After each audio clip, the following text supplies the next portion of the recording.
Hello, my name is Hellfire695, and I'm here tonight to talk to you about the latest, the most breaking scandal I've seen yet, okay? And this one's called Climategate. And for those of you who haven't heard of it, it's becoming the biggest scandal to hit the web that I've ever seen, okay?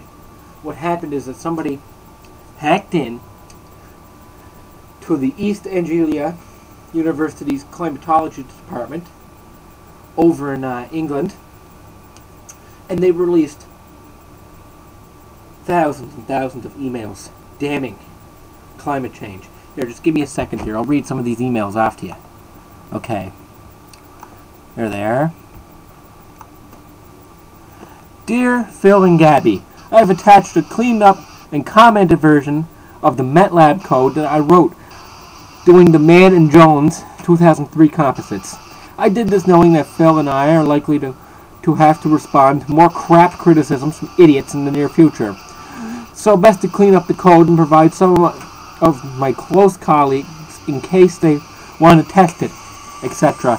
Please feel free to use this code for your own internal purposes, but don't pass it on along to anybody who might give it to the wrong people. Okay, that's one. Okay, here's another one for you.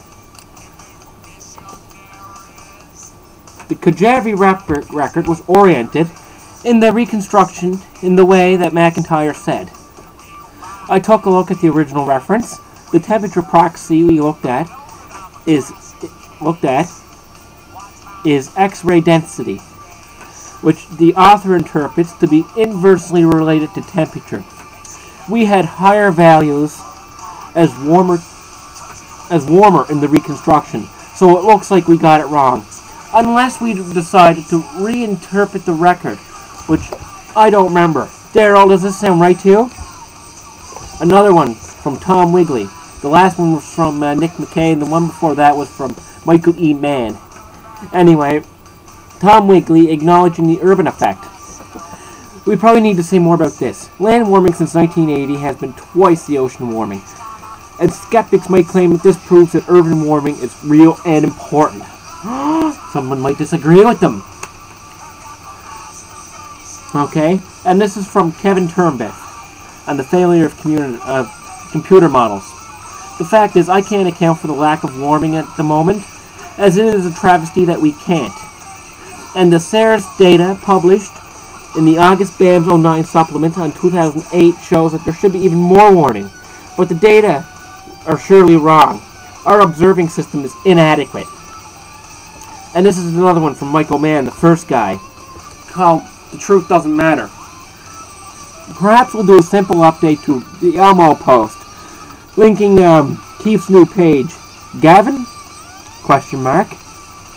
As to issues of robustness, particularly WRT inclusion of the Elmo series, we actually emphasize that, including the Osborne and Briffa 06 sensitivity test, in our original post. As we all know, this isn't about the truth at all. It's about plausible deniability accusations. And here's another one from Phil Jones on the withholding of data. Skeptics seem to be building up a head of steam here. The IPCC comes in for a lot of the stick. And I leave it to you to delete as appropriate. Cheers, Bill. P.S. I'm getting hassled by a couple of people to release the CRU station temperature data. Don't any of you three tell anybody that the UK has a Freedom of Information Act. Another one from Michael Mann. Using a website to control the message, hide dissent. Anyway, I wanted you guys to know that you're free to use RC realclimatechange.org, a supposed neutral climate change website. Ruin any way you think that would be helpful. Gavin and I are going to be careful about what comments we screen through, and we'll be very careful to answer any questions that come up to any extent we can. And on the other hand, you might want to visit the thread and post replies yourself. We can hold up comments in queue and contact you about whether or not you think you should be screened or not. That's just a couple of the from the emails. I have the whole thing myself, and I'm actually going to post a link to where you can download all the files for yourself and take a look at them. But either way, oh yeah, and I will also post a link to the examiner.com, which is where the excerpts I was just reading off are at. And I'm going to post a link to the Alex Jones website, infowars.com, right now. But right now, I say we light up a cigarette of victory, huh?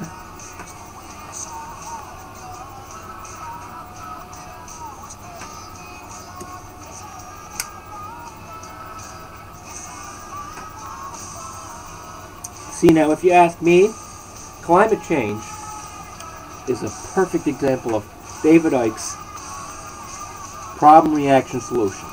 A problem-reaction solution is where they take the problem, or they doctor a problem to their needs, then they use the public reaction to put in the solution they want in the first place. This is a classic New World Order tactic.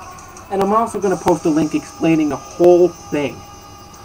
But, oh yeah, one other thing I wanted to mention.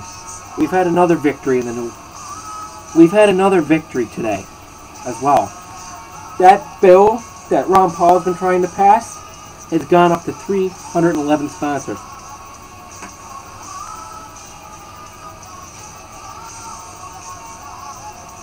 Which isn't half bad if you ask me. That's a lot of sponsors, though. However, it will more than likely be vetoed by Obama if you ask me.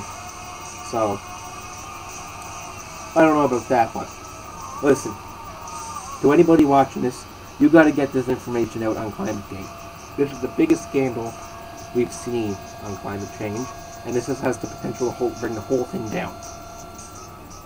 And I like the way Alex Jones said it, okay? Is that this is the Star Wars equivalent to the Ball fans stealing the plans of the Death Star. Now it's our job to bring down the Death Star. I know that sounds real nerdy, but I love Star Wars myself, so I can't say anything.